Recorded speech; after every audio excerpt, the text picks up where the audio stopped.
Hey, it's Prince down here at Northeast Acura, and today I'm going to show you how to use your ambient lighting features in your brand new Acura. Check it out.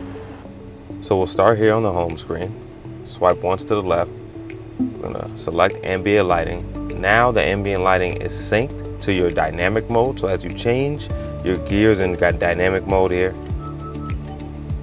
from normal, comfort, snow, even all the way down here to sport, your ambient lighting will change depending on which dynamic mode you're in.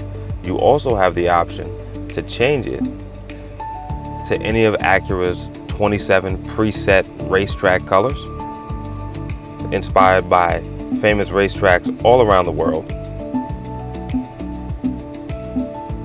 And you can also change your ambient lighting brightness and have it synced to your panel brightness. So that way, as the brightness goes up on your panel, it'll also go up on your ambient lighting.